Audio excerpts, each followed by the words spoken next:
એટલે આમ આધ્યાત્મની યાત્રા છે એ આપણે કઈ રીતે સ્ટાર્ટ કરેલી હોય? પેલી તો વસ્તુ આપણે સવાલ કરી છે કે આધ્યાત્મની યાત્રાનો અર્થ આપણે શું કરતા હોય?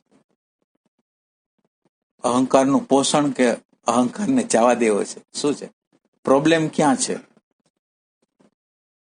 આપણે જયારે આધ્યાત્મની યાત્રા નીકળ્યા હોય ત્યારે અહંકારને પોષવા માટે નીકળ્યા હોય કે ખરેખર એનું વિસર્જન કરવા માટે નીકળ્યા હોય?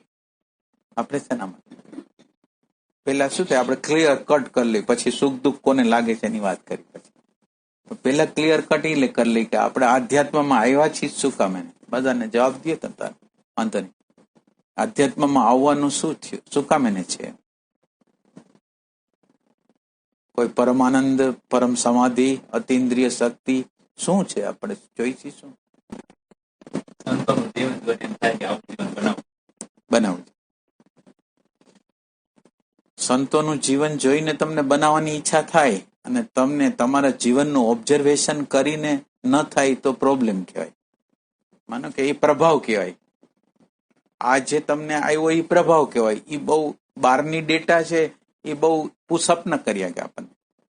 પણ તમારા સવારથી સાંજ લગીનનું જે ઓબ્ઝર્વેશન હોય અને એ તમને એમ કહે કે મારી અંદર પ્રેમ વિહોણી સ્થિતિ છે, આનંદ વિહોણી સ્થિતિ છે, સમજ વગરની સ્થિતિ છે, ભયની સ્થિતિ છે, એવું તમને અંદરથી લાગે.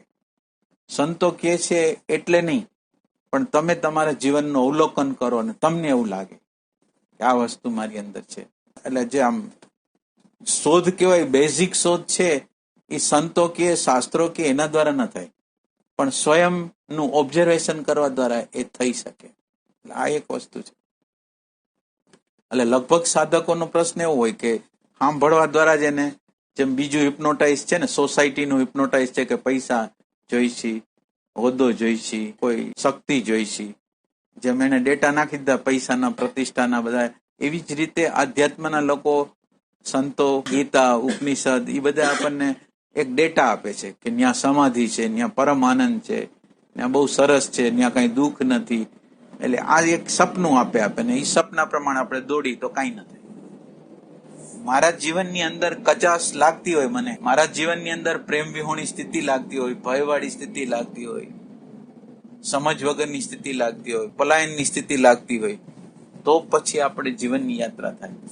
એટલે આ પ્રશ્નની અંદર જાતા પહેલા આપણે એમ વિચાર કરી છીએ. પ્રશ્નની અંદર તો એમ કીધું કે ભાઈ આધ્યાત્મના જગતની અંદર એવો સત્સંગ આવે ને કે આપણને એમ લાગે કે આપણે કાંઈ નથી, અને છતાંય અંદરની પછી વૃત્તિ કહેતી હોય કે ના ના, એ ભલે કહે પણ મારી અંદર તો કંઈક છે, હું તો સાધક જ છું. એમ થાય આપણી અંદર, આ રીતે થાય.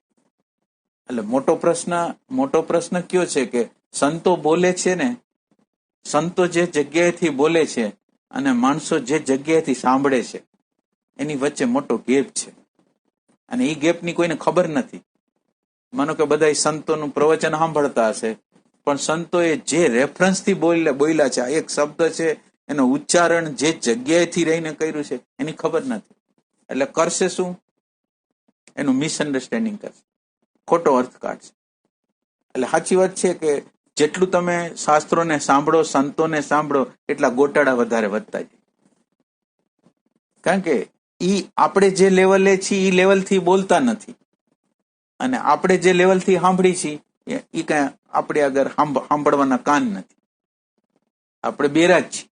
કારણ કે આપણે જે આપણી અંદરની ઇન્ફોર્મેશન જે લીધેલી છે, એ તમે સત્સંગમાં કોઈ જગ્યાએ જાજો, ક્યાંક ચર્ચા કરજો, તો ચર્ચા કરશો તો તમે એના માન્યતાની વિરુદ્ધ, સત્સંગી છે એની માન્યતાની વિરુદ્ધ તમે વાત કરજો, ખળભળી ઉઠશે એ કે આ ન હોય. તમે વિચાર કરો કે માન્યતાને બદલવા માટે માણસ તૈયાર નથી, તો એ આધ્યાત્મમાં પ્રવેશ કરી શકશે? બને કે માન્યતા ગમે એવી, મેં માનેલું એના કરતા ગમે એટલી વિરોધી હોય, પણ હું એને અંદર આવવા દઉં. એટલે આધ્યાત્મનો અર્થ જ એવો છે, હું ઓપન છું. આધ્યાત્મનો આમ સીધો સંબંધ એવો છે, હું ઓપન છું.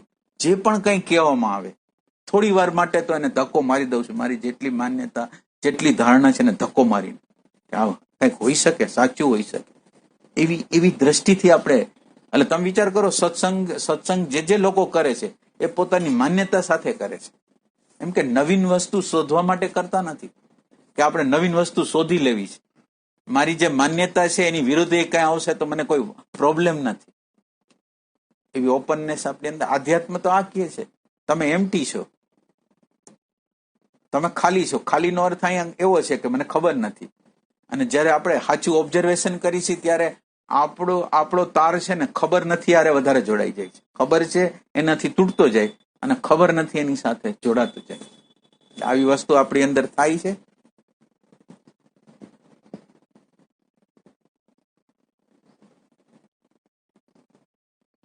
અને આધ્યાત્મની અંદર તમે વિચાર કરો કે તમારું આપણી ઈગો જ પ્રોબ્લેમ કરે છે. કંઈ પણ વસ્તુ તમે આમ નાની નાની વસ્તુને તમે આમ અંદર અવલોકન કરો, ઘરમાં હોય બહાર હોય, પણ આ હુંને કોઈ ઇમ્પોર્ટન્ટ ન આપે અથવા હુંનો કોઈ ઇનકાર કરે એટલે અહીંયા પ્રોબ્લેમ શરૂ થાય.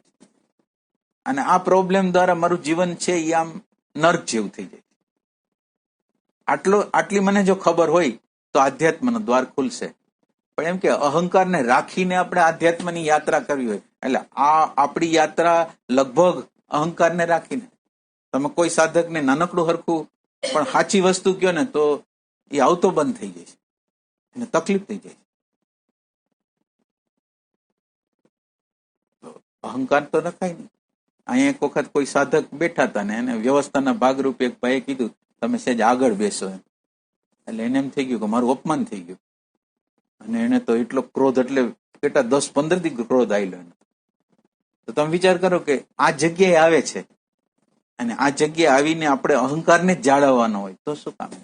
અંદર કોઈ ડેટા જાય છે ને એને ફિક્સ ધારાધોરણ કરેલા છે, આ બરાબર છે, આ બરાબર નથી. હવે ફિક્સ ધારાધોરણ કરેલા વ્યક્તિ હોય એને સાધક ન કહેવાય. જે કોઈ ફિક્સ નથી, જે નિરંતર રીતે પરિવર્તન કરવા માટે તત્પર છે ને એ સાધક છે.